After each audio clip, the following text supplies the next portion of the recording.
El 27 de julio del año 2018 los peruanos fuimos sorprendidos con una noticia tristísima: la muerte de Marco Aurelio de Negri, una figura singular y única de la cultura y de la televisión peruanas, un representante de una especie que está casi en extinción. Marco Aurelio de Negri se definía a sí mismo como un polígrafo autodidacto, sí, autodidacto, no autodidacta, porque sabía de muchísimos temas sin haber tenido nunca estudios formales. Él realmente sabía de todo, era un erudito, pero sus pasiones eran la sexología, la obra de César Vallejo, la gallística, el cajón peruano, la lexicografía, entre muchas otras. El día de hoy queremos rendirle un homenaje a Marco Aurelio de Negri, contándoles acerca de su vasta obra, pero también contándoles un poco acerca de su vida, que por cierto fue muy discreta y reservada. Decía al inicio de esta presentación que él fue una figura única y singular de la cultura y de la televisión, porque parece, sobre todo hoy en día, que estos universos son opuestos, y él demostró que podían amalgamarse. Y esto es lo que tratamos de hacer en TV Perú todos los días con nuestro trabajo. Desde el set de Marco Aurelio me siento complacida y un poco triste también de presentar este programa para homenajearlo. Soy Norma Martínez y esto sucedió en el Perú.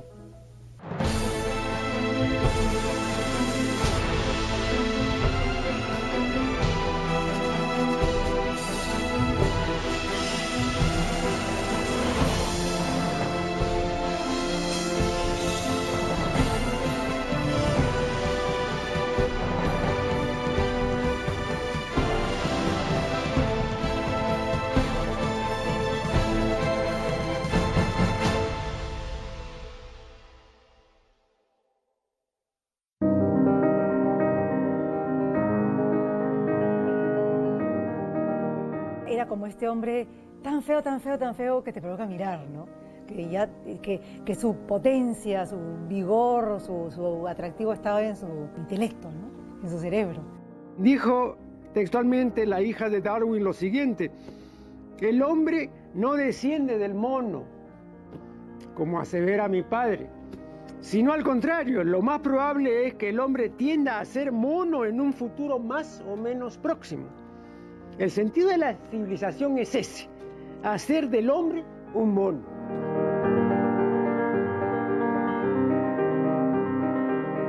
Por eso hoy está de plácemes el cerebro, ¿no? Porque el estado normal, natural del cerebro es la distracción, no es la atención. Entonces no puede haber una época que tenga tanta distracción como la presente, ¿no? Por eso digo yo que el cerebro está de plácemes, ¿no? Era celoso, celosísimo, sí, con sus libros, sus aparatos, con eso sí era celoso. Y su propia casa, ¿no? Que no dejaba entrar a nadie. Yo sé que ahorita arriba me está diciendo: ¿qué estás haciendo, Rosa? El hombre es un miembro del reino animal, del filum de los cordados, del subfilum de los vertebrados, de la clase de los mamíferos, de la subclase de los euterios, del grupo de los placentarios, del orden de los primates, del suborden de los pitecoides, del infraorden de los catarrinos, de la familia de los hominoides, de la subfamilia de los homínidos, del género Homo y de la especie estúpidos. Me parece genial. Creo que es una de las mejores cosas que se ha escrito. Claro. Y se le recuerda mucho, y ojalá haya alguien en la televisión. Nunca se le va a reemplazar, nunca. Es irreemplazable, es un ícono, ¿no?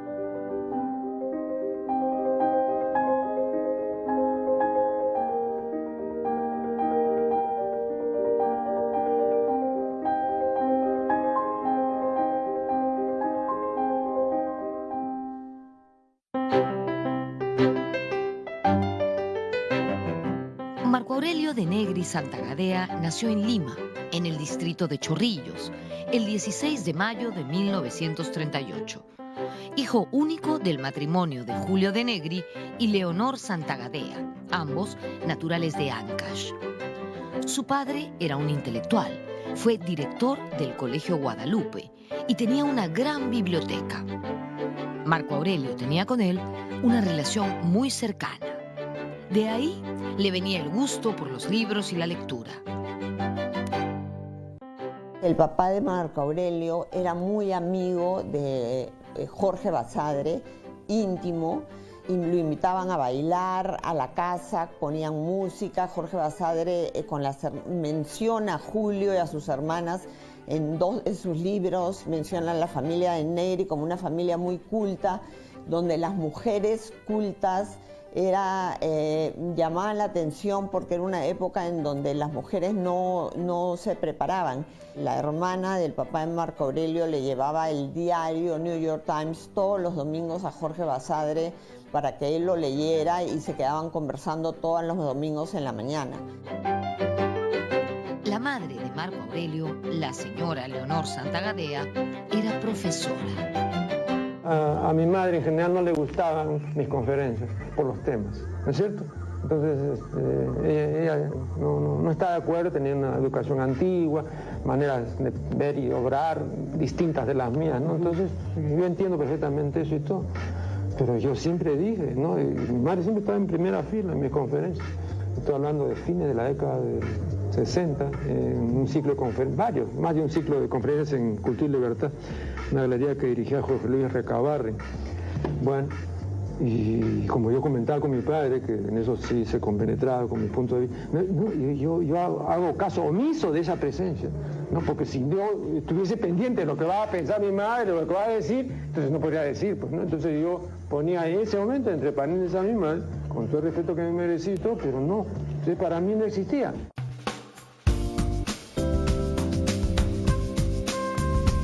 Es público y conocido que Marco Aurelio tenía una personalidad muy especial.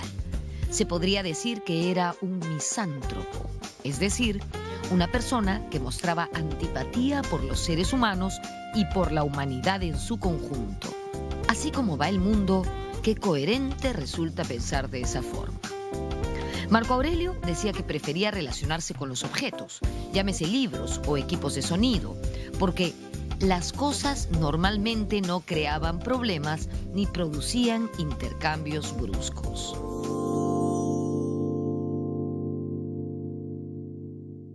Con toda humanidad y con todo cariño veía que Marco Aurelio estaba marcado por una forma especial, personal, de relacionarse, y que eso venía del apego.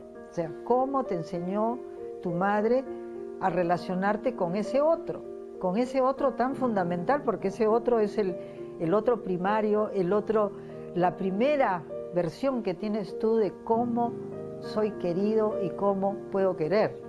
De modo que ahí Marco Aurelio aprendió a ser muy sintético y muy alejado de ese contacto.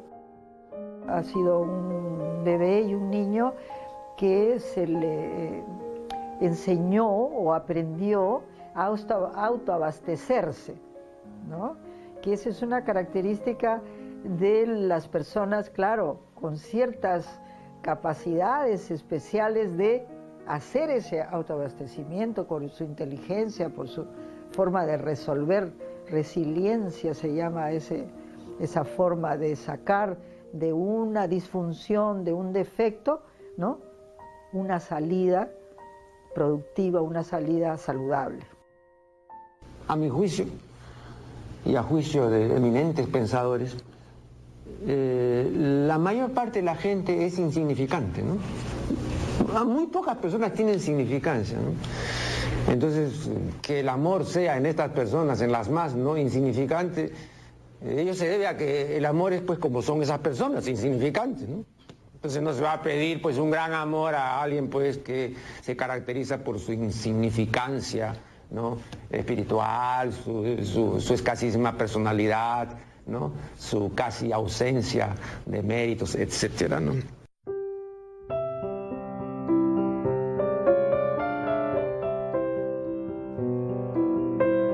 Yo me imagino que él hubiera querido tener familia, ¿no? Él fue siempre un hombre muy solo, muy pegado a su madre, a quien amó, ¿no? Un hombre que se enfermaba todo el tiempo, que tenía muchas alergias. Entonces, yo creo que tenía alguna incapacidad para relacionarse, tenía muy poca paciencia con la gente, con la ignorancia, con la estupidez, con la mendicidad intelectual, como él la llamaba, ¿no? Hablaba de la mendicidad, de la indigencia del ser humano, no de la indigencia física ni económica, de la indigencia intelectual, y no tenía paciencia para eso él.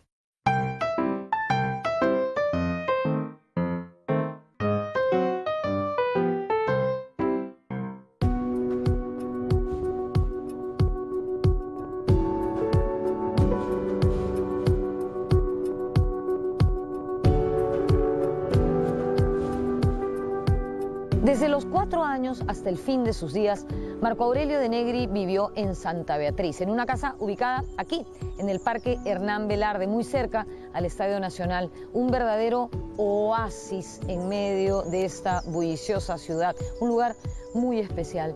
Desde niño se caracterizó por su afición a la lectura. Seguramente él se dedicaba a esto mientras los otros niños se dedicaban a jugar trompo. Pero no crean que él pasó toda su infancia metido en su casa leyendo. No. Él solía viajar a Monterrey, en Huaraz, tierra de su madre, donde su familia tenía una casa.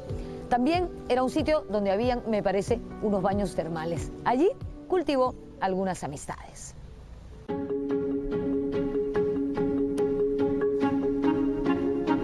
Y tenían una villa llamada Villa Margarita en el balneario de Monterrey, en Huaraz.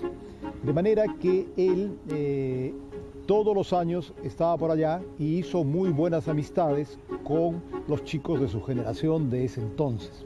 Siempre guardó en el corazón y en el alma probablemente los recuerdos de su paso por Huaraz. A tal punto que los últimos días, aun cuando estaba hospitalizado, me comentaba y me preguntaba por las familias de Huaraz.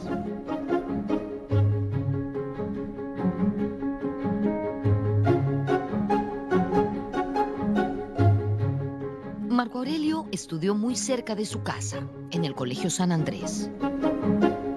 Desde los 6 años ya se encerraba en su cuarto a leer. Entonces él siempre ha sido... rebuscaba, agarraba cualquier libro o le pedía, porque la tía Carolina venía muy seguido a visitarlo cuando era niño. Entonces la tía Carolina siempre le leía porque ella era poetisa, creo, le gustaba leer poemas. La tía Carolina, una de las hermanas de su padre, fue una persona muy especial en la vida de Marco Aurelio. Carolina era muy intelectual. Ella le enseñó a la poesía, le contaba cuentos y él la admiraba porque Carolina era una persona que vivía feliz de la vida, y Marco Aurelio, que a pesar de que él tenía esta personalidad hosca, seco, que más bien parecía vivir criticando la sociedad, sin embargo se deslumbraba frente a esta tía a la cual tú le preguntabas ¿cómo estás? Y te decía felicísima de la vida, a pesar que era una persona que vivía modestamente, con pocos recursos.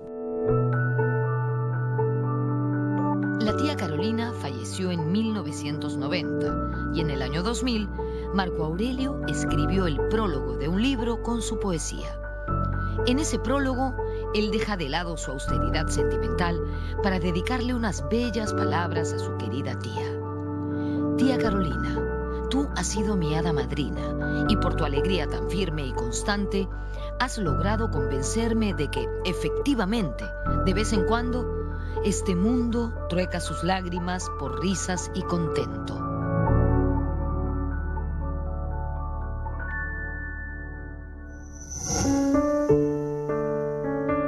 Él le decía una fabuladora de las 1001 noches, porque había una distancia muy corta entre lo que para ella era la realidad y la fantasía. Y Marco Aurelio era todo lo contrario, ¿no? Pero sin embargo había una vena en él donde le daba lugar a la posibilidad de que la ciencia no lo explicaba todo.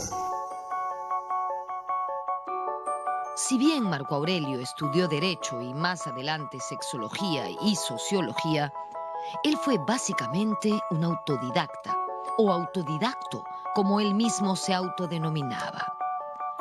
Desde muy joven fue un hombre muy riguroso, metódico y disciplinado. Cuando lo he conocido en los 70, Yo no hubiera podido decir que él tenía relaciones muy frías o muy lejanas, no se notaba mucho eso. O sea que sí me daba cuenta que tenía una disciplina personal que era muy importante y que no derrochaba tiempo en tonterías. Él no estaba para eventos, inauguraciones, fiestas, comida, esas cosas. No estaba, pero yo lo encontraba eso como parte de su disciplina, porque como él era un autodidacta, para mí realmente era interesantísimo ver que alguien pueda manejar así tanto su formación, con esa seriedad, con esa pulcritud. Yo publiqué un ensayo sobre el exceso masturbatorio y llegué a la conclusión de que pagaba algo así como 10 millones de soles a quien me definiera lo que es un exceso. Creo que es absolutamente difícil definir el exceso en el terreno del sexo.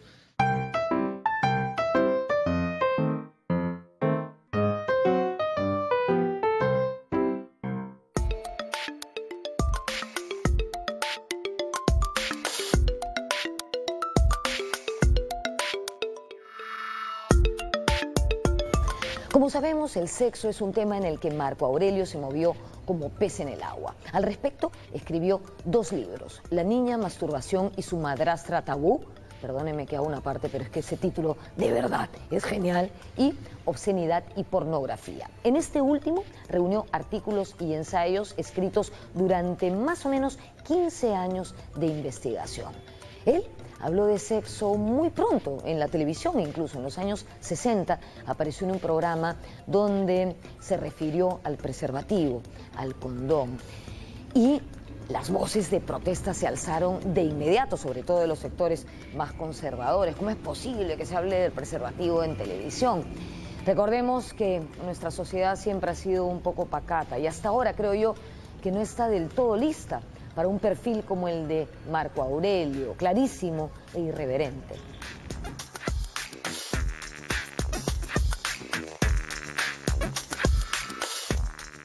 Cada persona tiene su manera de excitarse. Y entonces es muy difícil la comparación entre individuos. Por ejemplo, está perfectamente demostrado de que la excitación en público es menor que la excitación en privado. Si yo me reúno con 4 compadres en el garaje en mi casa y paso una peliculita pornográfica, ¿no? Los niveles de excitación van a subir. Pero si yo voy y veo en el cine una película pornográfica con 800 compadres, baja.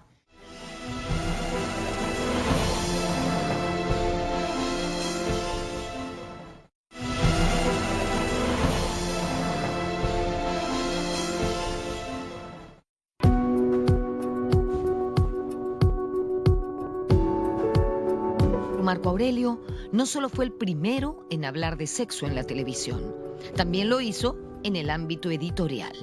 En 1972 dirigió la revista de cultura sexual Fascinum.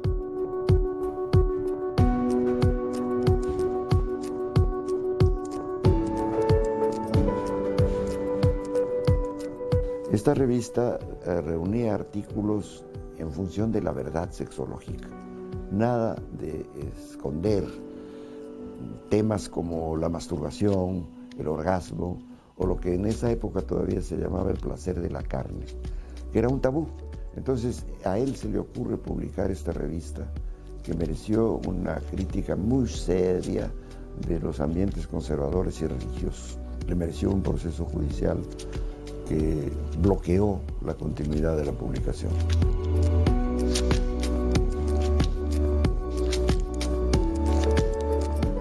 Luego se han ideado, y quiero ser muy rápido, una serie de métodos para medir la excitación. El primero que se desarrolló muy bien es el de la falografía y se pensó al principio que con los falogramas, o sea, con un aparatito que se coloca alrededor del pene, que es una venda con un dispositivo de registro, para medir las variaciones volumétricas del pene. Entonces se pensó de que con eso no había problema. Porque lógicamente, ¿no? El pene se erecta o no se erecta, ¿no es cierto? Y el aparatito, pues ahí señala si se erecta o no se erecta. Entonces te mando una película pornográfica, ¿no es cierto? Y entonces te digo, ¿y qué te parece? Una orgía, por ejemplo, espectacular. Entonces, me parece muy excitante. Y entonces el falograma, pues indicaba pene erecto, ¿no es cierto? A otro una película que van así, ¿qué te parece la escena? Bueno, nada, y efectivamente peneflácido. Y venir un hombre como Marco Aurelio y publicar artículos en donde se hablaba de la benevolencia, de lo útil que era la masturbación si se hacía bien. Y que decía además que el término implica maltrato de los genitales con la mano, que no había que masturbarse, sino autoerotizarse.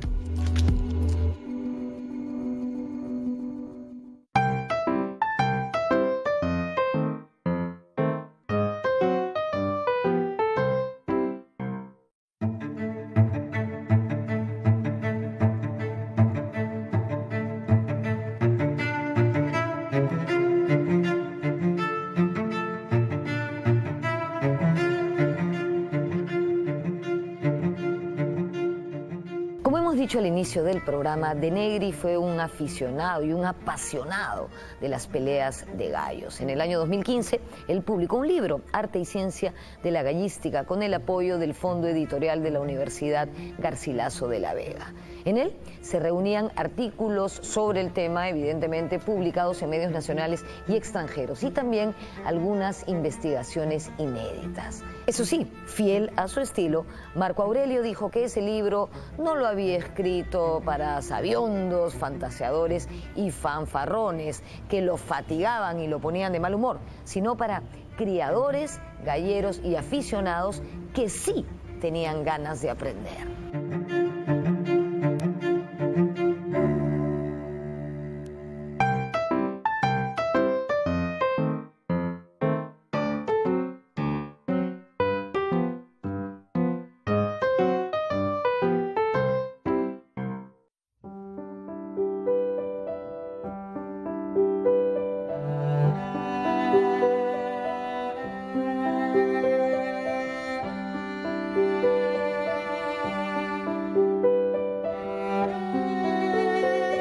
Tengo el enorme privilegio de estar en la casa de Marco Aurelio de Negri.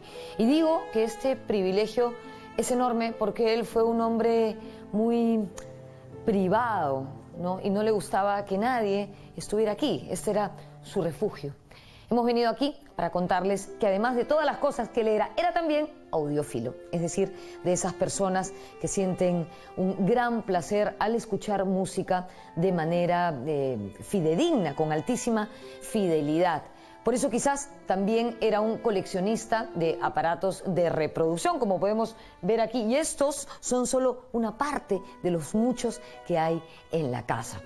Para él, pues, escuchar música con esos audífonos del teléfono o en la computadora era una aberración, pues, y yo creo que tenía muchísima razón. También se sentía solitario en este placer porque ya casi no quedan audiófilos en el Perú, porque tal vez ya la gente no quiere tener grandes aparatos en sus casas.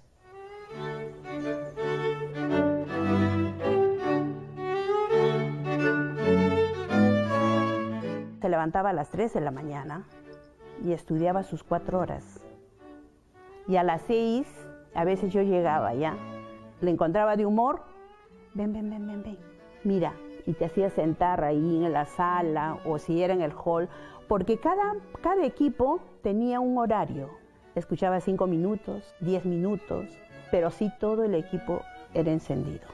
Y escuchaba su Eva y John, muy fanático por el cajón, por la guitarra, pero la música que quería era antigua. La moderna no mucho, la antigua.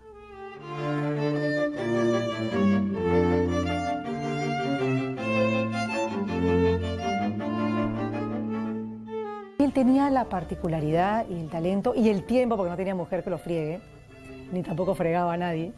Él estaba solo en su cuarto, en su casa, ¿no? En su casa que estaba repleta de libros, de discos, porque tenía equipos de audio increíbles, porque vaya que le gustaba, igual que le gustaba la fidelidad de la palabra, le gustaba la fidelidad del sonido. Yo creo que le gustaba lo que era bueno, lo que estaba bien hecho, el sexo bien hecho, los gallos bien peleados, la pintura bien hecha, las frases bien logradas.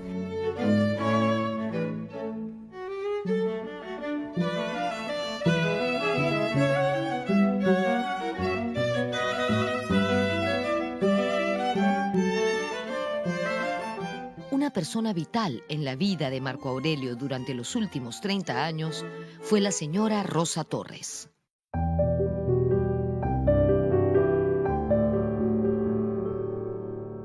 Mira, yo vengo a cuidar a la mamá. Después de 5 años falleció la mamá, entonces ya pues prácticamente dije, ya acá se terminó mi trabajo, ¿no? Entonces le dije, doctor, hasta acá nomás era lo mío, yo me retiro.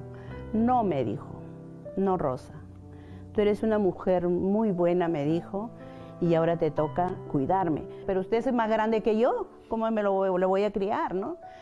Pero así, entre bromas y bromas, me quedé. Era no solo su ama de llaves, sino su asistenta en temas de economía. Era quien lo acompañaba a sus entrevistas en Canal 7 o a sus conferencias. En fin, velaba hasta el sueño de Marco Aurelio.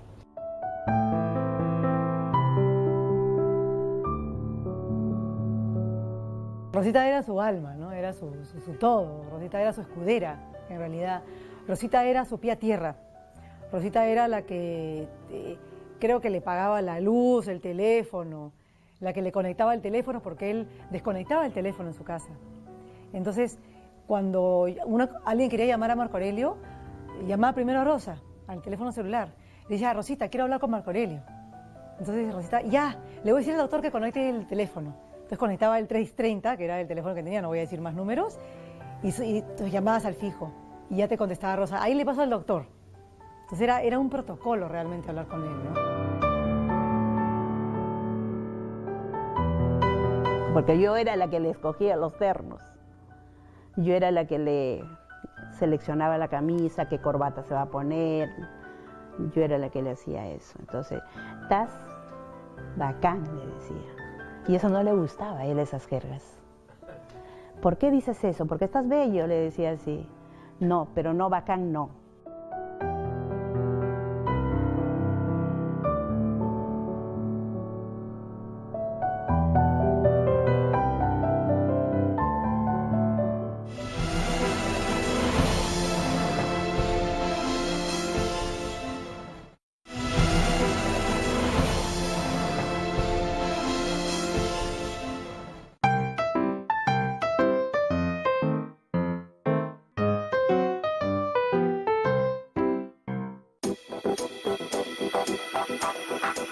La trayectoria de Marco Aurelio de Negri en la televisión se prolongó por casi 50 años, aunque de manera interrumpida.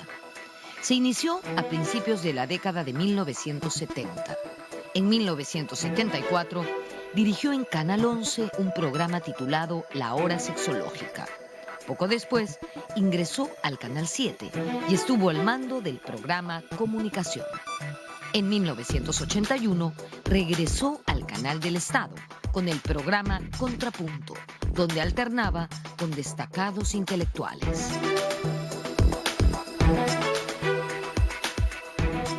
Doctor Seguín, ¿usted cree que en Lima en este momento hay películas pornográficas? Yo creo que está lleno de películas pornográficas. ¿Podría usted referir algunos títulos para orientación de la gente y para poder comprender su concepto de pornografía? No digo por qué, mencione usted. Debo decirle que los títulos mismos están mostrando ya el espíritu de la película. Confesiones de 5 colegialas depravadas o algo así, ¿no? Y eso fue lo que hizo que él fuera tan venerado y tan escuchado y tan visto en la televisión peruana durante tantos años, ¿no?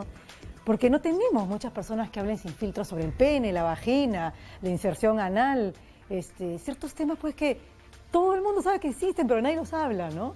Sobre la cojudez de la televisión peruana, ¿no? Sobre estos programas que son tan vacíos.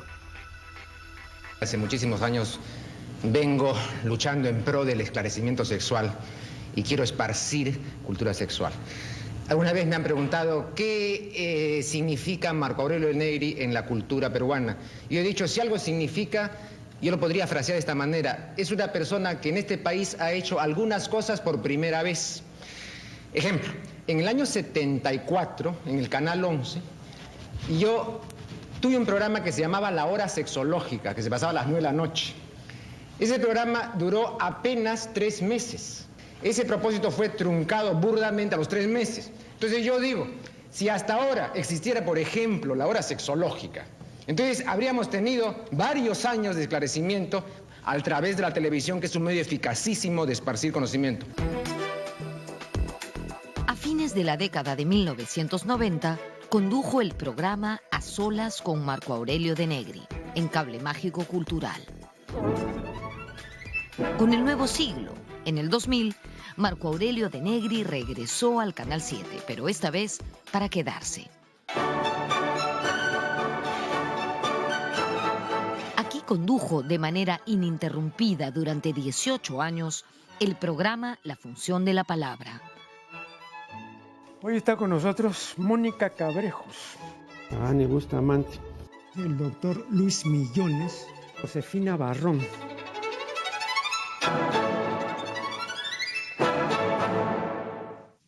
La monogamia supone, ¿no?, algo que es absolutamente erróneo, a saber, que una sola persona, un hombre, una mujer, otro hombre, otra mujer, puede satisfacer todos mis anhelos, mis ansias, mis apetencias, puede darme gusto en todo, puede entenderme cabal, etc. Eso es absurdo porque esa persona no existe, ni tampoco yo soy esa persona para satisfacer al otro. Entonces, para comenzar, la monogamia en ese sentido es absurda, ¿no? El que no existe esa otra persona única.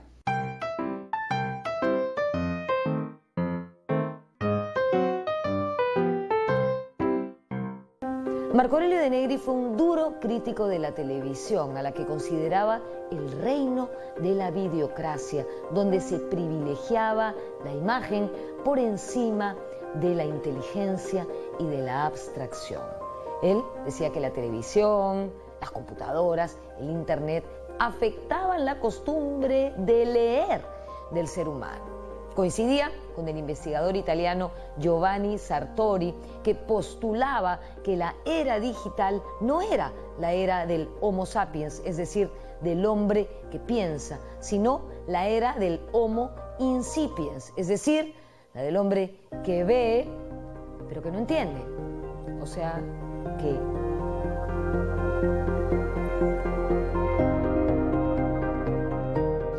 Yo he sostenido en más de un artículo, ¿no?, que con la sociedad informática y con la era digital advienen 4 ismos, ¿no?, que son, los 4 son peligrosísimos, ¿no?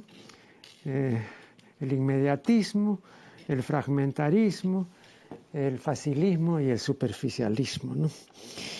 Entonces ahora hay toda una delegación de capacidades y de facultades que ya no hay que hacer porque están los aparatos y los adminículos que hacen lo que ya la gente no quiere hacer o que ya no puede hacer o que no quiere aprender a hacer, etcétera, ¿no?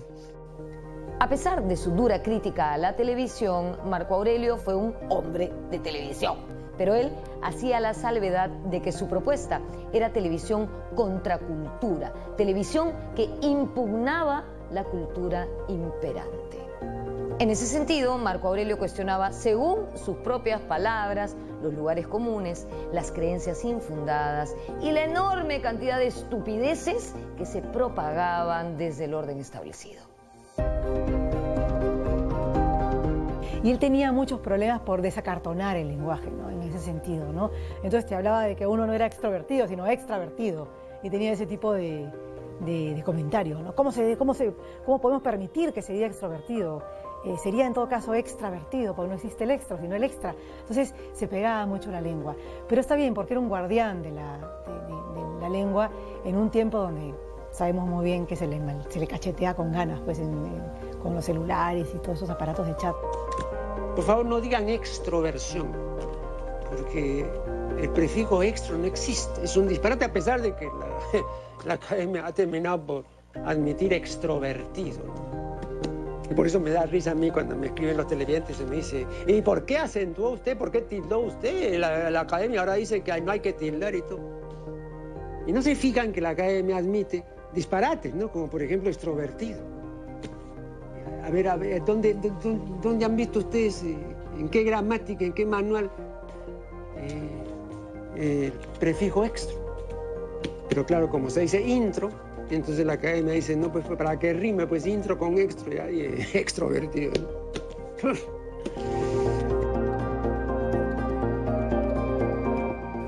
el modelo conyugal basado en la complementariedad asimétrica sigue vigente. Y la institución matrimonial no solo se valora, sino que se sobrevalora, ¿no? Entonces yo te pregunto con toda sinceridad, ¿cómo es posible esta sobrevaloración siendo, como es el matrimonio, una institución disfuncional por haber pretendido combinar el amor, el sexo y la conyugalidad, tres cosas que normalmente son incombinables? Bueno, es la familia, ¿no? Es lo que no, la familia es otra. No, este matrimonio monogámico con celos y con antecedencia romántica y con un enamoramiento así pertinaz y loco, a eso me refiero este cuadro, ¿no? Que desemboca, bueno, luego ya, pues, lo que todos conocemos, pero ha fracasado.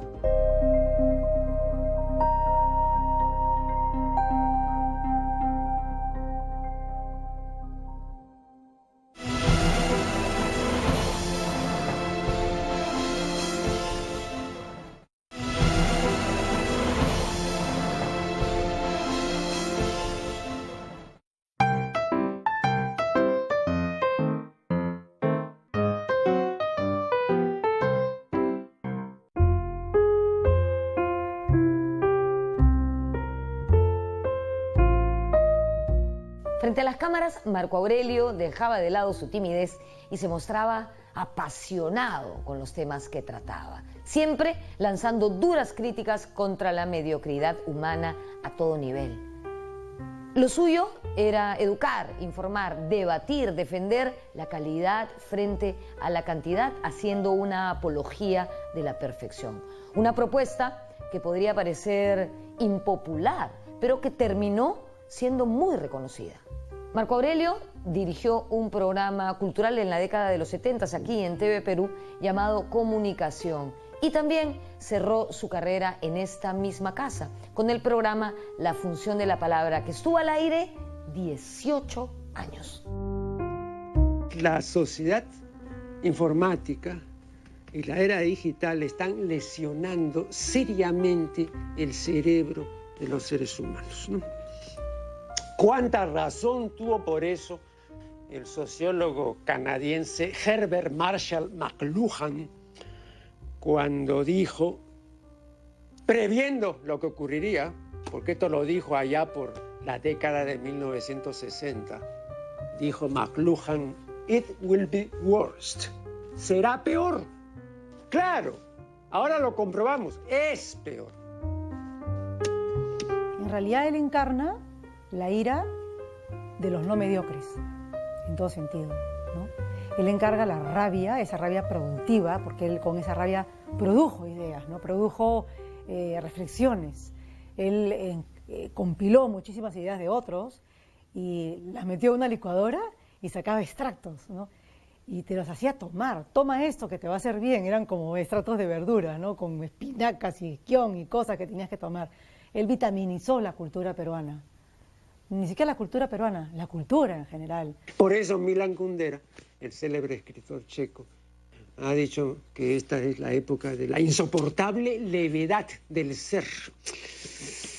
Y cada vez son menos las personas de peso y cada vez son menos las personas con predicamento. En una palabra, cada vez son menos las personas con nervio y sustancia, con entidad. Lo importante es que exista un personaje como él, o que existía en ese momento, que era genuino y que dramatizaba lo que decía a tal punto que la gente no estaba viendo o oyendo exactamente lingüísticamente lo que él está diciendo, sino, mira qué bacán, ¿no? El intelectual en el fondo, ¿no? Qué bacán, ¿no? Ser erudito, carambas, es un sabio. No entiendo nada, no importa, pero la actitud, ¿ah?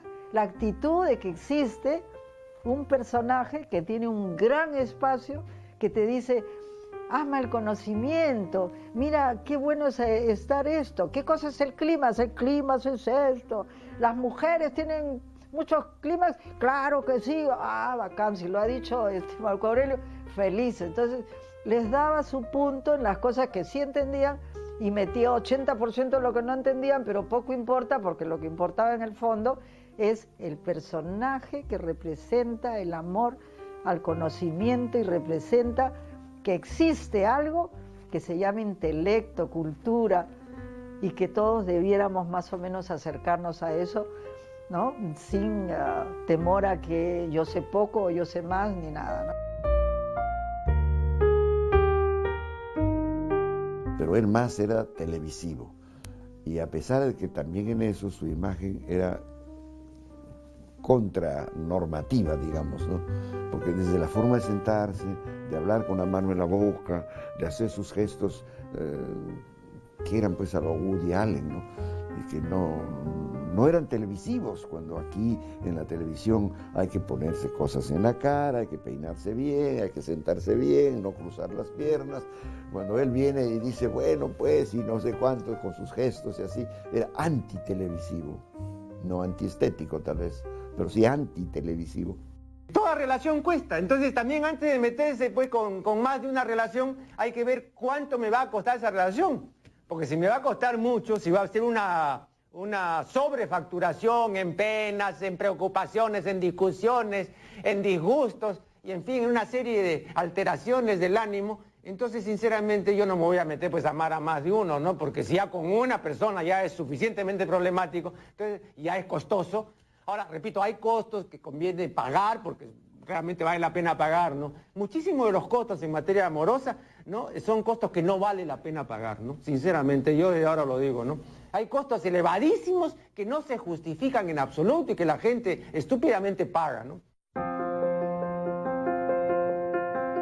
En los últimos años, la misantropía y el pesimismo de Marco Aurelio se acentuaron. En una entrevista que le ofreció al diario El Comercio en marzo de 2017, la periodista le comenta que en los años 70 él solía leer 2 libros al día, a lo que él responde, sí, pero ya no. Primero, porque el paso del tiempo limita a la persona, y a mí me ha limitado la visión. Y luego, porque uno termina cumpliendo el mandamiento de Martín Adán, que en La Casa de Cartón dice, límpiate los ojos de entusiasmos. Y claro, en esa época no me los había limpiado, estaba entusiasmado. Y finaliza diciendo, yo no volvería a hacer las cosas que he hecho en la década del 70 en temas de divulgación. Bueno, yo creo que yo sentí hace unos años que se había marcado un cambio en él, un cambio en ese sentido de no querer tratos próximos, o sea que como si, no quiero que sepas mucho de mí y como si tú eres muy afectiva y todo, no, tengo que cuidarme, ¿no? Un poco lejos. Así que yo sentí ese cambio, tanto que cuando le mandé el saludo de cumpleaños, le dije, entiendo, no he ido a verte personalmente, porque entiendo, me doy cuenta que tú quieres, no sé si cuidar tu tiempo, o estar más relegado a tus cosas, retraído a tu trabajo, pero lo acepto, está bien, no me molesto de eso.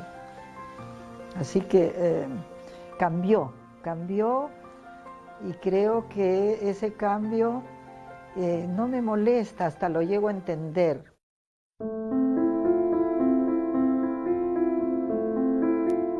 Marco Aurelio de Negri dejó este mundo el 27 de julio de 2018 y su muerte desató masivas muestras de afecto que él jamás hubiese imaginado.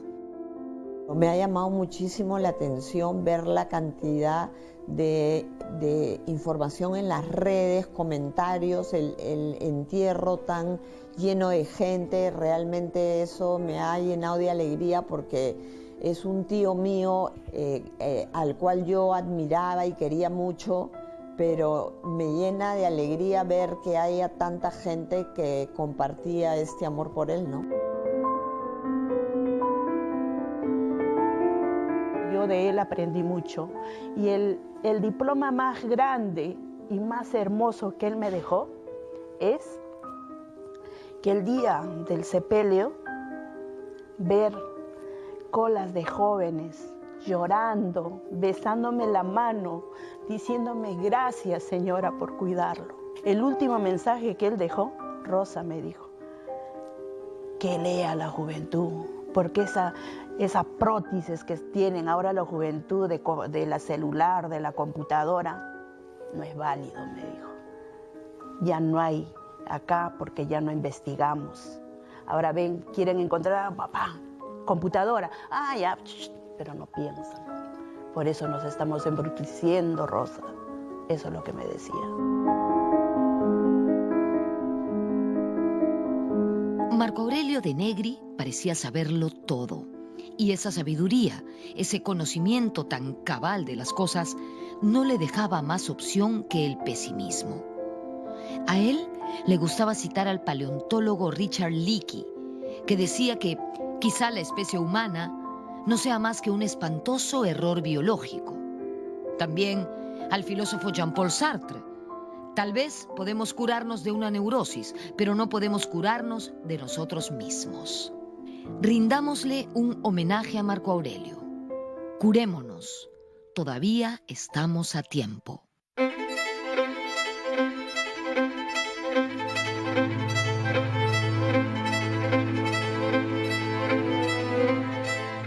Cuando alguna vez le preguntaron a Marco Aurelio sobre la vida y la muerte, él respondió citando a Manuel González Prada, quien dijo lo siguiente: la vida se puede resumir en 3 palabras: triste, ridícula y puerca.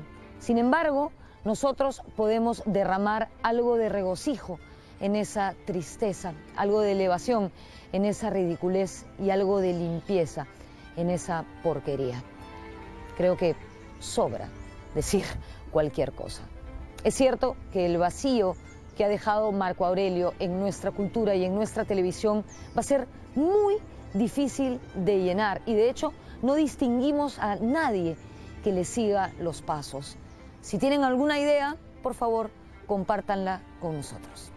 Nos vemos en la próxima.